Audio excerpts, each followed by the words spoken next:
Financial fears have brought protests onto the streets of two of the Eurozone's largest economies.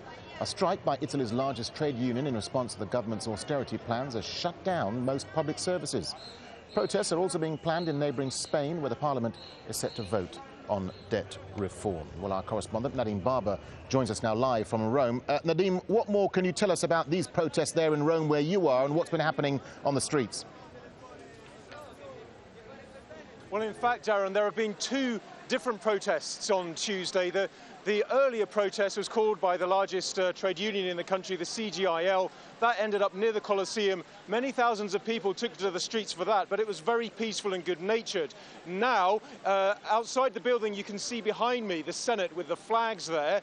There is a small number of members of other unions gathering. They've also put down tents, echoing pictures we saw from Madrid in recent months. Of course, Spain experiencing problems as well. But all eyes here in Italy are on the Senate, that building there, where in about an hour from now, senators are going to start debating this austerity package worth around $65 billion, which is proving extremely controversial, Darren. The head of the CGIL union, in fact, has just come out and said that in her eyes, the austerity package is going to hit the poorest people hardest.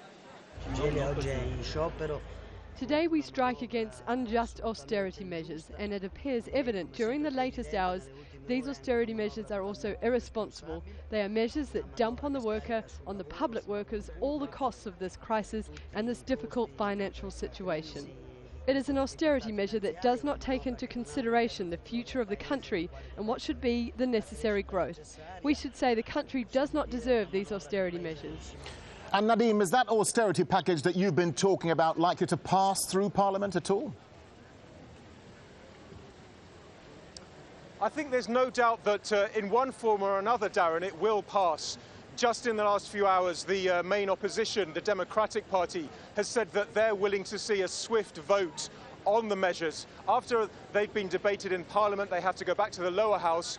It's expected to be finally approved in the next 2 weeks, but what's uncertain is exactly what the package will entail. The press has been full of speculation that they may actually now add some crowd-pleasing measures, including a tax on the super wealthy, because of the protests, like we've seen in the last few hours, where measures which will cut public services and make people work longer for their pensions. Those are very, very controversial. Many analysts think the government and the opposition will come together to provide some sort of sweetener to make sure the package will be passed as soon as possible, because, of course, every day is vital in reassuring those financial markets, Darren. Nadim, thank you.